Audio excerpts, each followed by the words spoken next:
Now, I want to show you how I do processing in Capture One.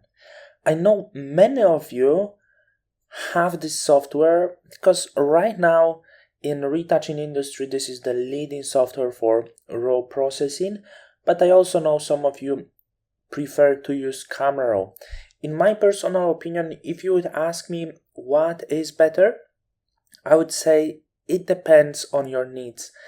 I know people, even for me, like the colors out of Capture One are richer. That's just how the Capture One process the images, but it doesn't mean that Capture One is so much better. For me, it's better, but it really depends on your needs, because if you feel more comfortable working in Camera Raw, even if the image is a little bit dull at first, by playing with certain settings, you can achieve the results that you really want. So if you feel comfortable with Camera Raw, there is nothing wrong. For me, the Capture One is better.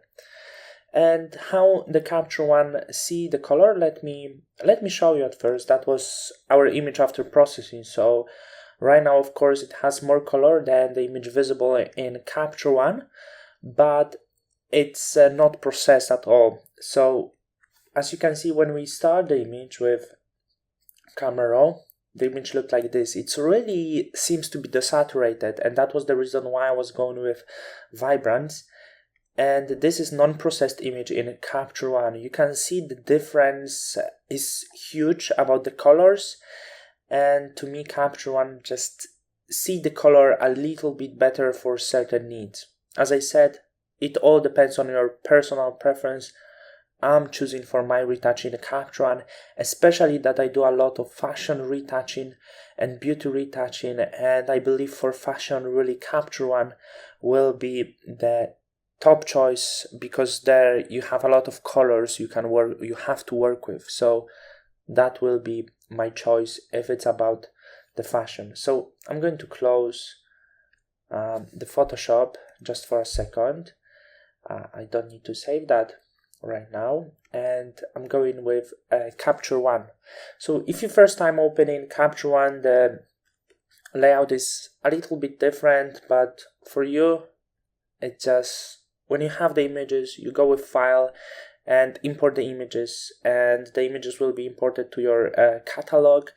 So that would be the basic step. All of the rest you will learn in the process. So find the images on your computer. There's a source, and find the folder where are the images you want to apply. So I shared with you a few images you can work with. So feel free also to work with Capture One, because as I know there is 30 days free trial. So if you've never been working with Capture One, this is the right time to try it, and maybe you will like it more than Camera Raw if you stick with Camera Raw.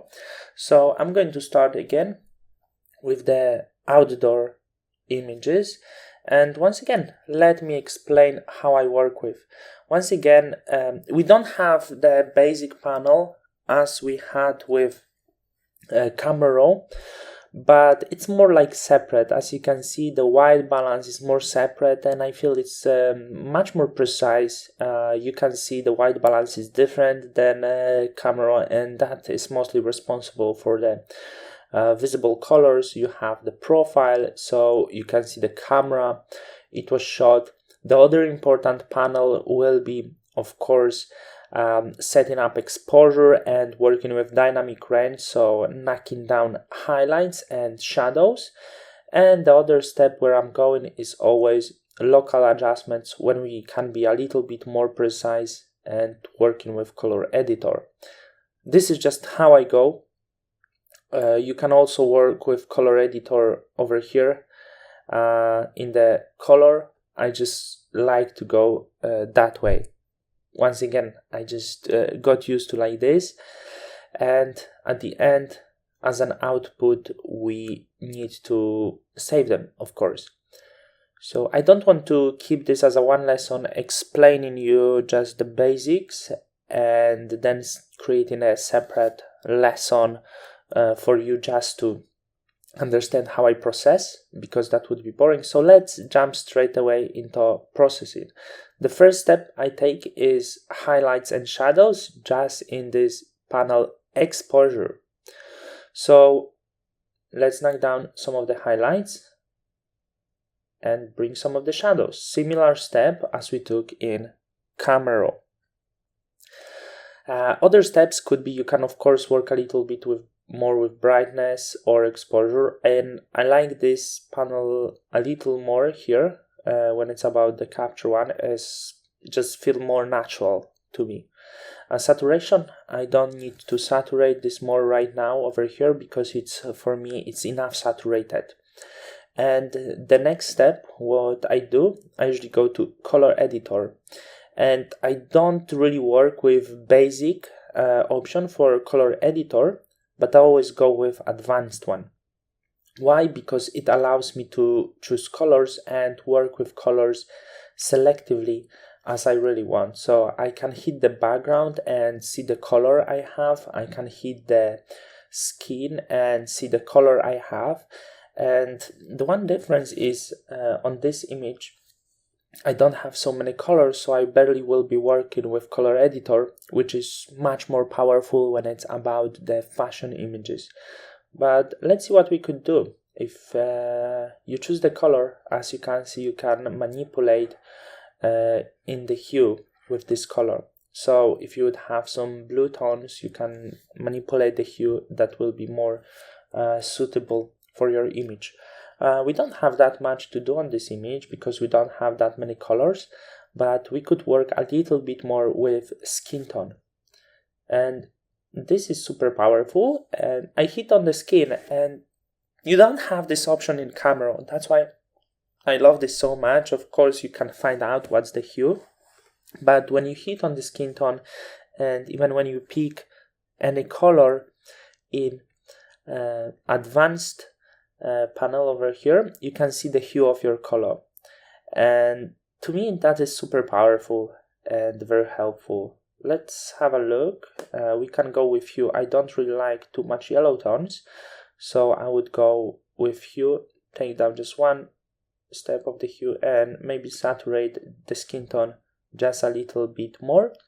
You can also work with uniformity, just to smooth out the hue of your image, but I don't really think it's a good idea. As you can see, it's not something practical in retouching, because when you uniform the color, you will lose all of the details that exist over here.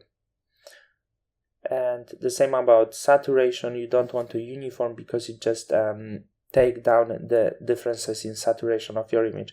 For some images that could work, but I would not recommend you. So as you can see in Capture One, there is not much work to do. And you remember we're working with split tones in Camera Raw, and the very similar thing would be working with color balance. You have three ways of working with color balance. There is shadows, midtones, and highlights, which is simply speaking like a split toning.